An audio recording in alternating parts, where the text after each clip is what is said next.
এক ব্যক্তি প্রশ্ন করেছেন, আওয়াজহুহু মিসলুস সাইফ, যে নবী করিম সাল্লাল্লাহু আলাইহি ওয়াসাল্লামের চেহারা কি তরবারির মতো সুন্দর? তরবারি চিকচিক করে না?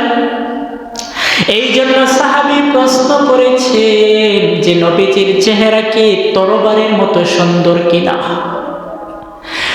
ওই ব্যক্তি জবাব দেয়, লা বাল কানা মিসলাশ শামসি ওয়াল কমার, বরং নবীজির চেহারা সূর্য এবং চন্দ্রের চাইতেও সুন্দর। সুবহানাল্লাহ।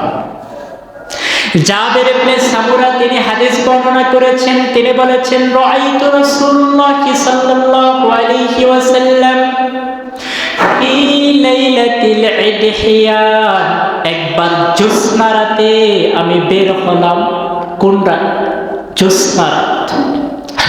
কয় বের হওয়ার পরে ফাজআলতু আনজুরু ইলা রাসূলিল্লাহ সাল্লাল্লাহু আলাইহি ওয়াসাল্লাম ওয়া ইলাল কমার, তিনি বলেন আমি একবার নবীজির চেহারার দিকে তাকাইলাম, আবার সেই জ্যোৎস্নার চাঁদের দিকে তাকাইলাম।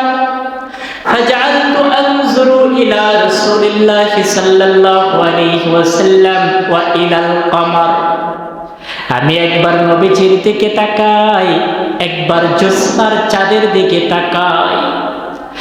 এক পর্যায়ে আমি জাবের সিদ্ধান্ত নিতে বাধ্য হয়ে গেলাম, উপনীত হয়ে গেলাম যে ফাইদা হুয়া ইনদি আহসান মিনাল কমার, আমার নবী ওই জ্যোৎস্নার চাঁদের চাইতেও সুন্দর। তাহলে নবীজি কি আবু জেহেলের মতো ছিলেন? জি না। মানুষের ঈমানগুলো নষ্ট করতেছে এই সমস্ত বক্তব্য দিয়ে দিয়ে।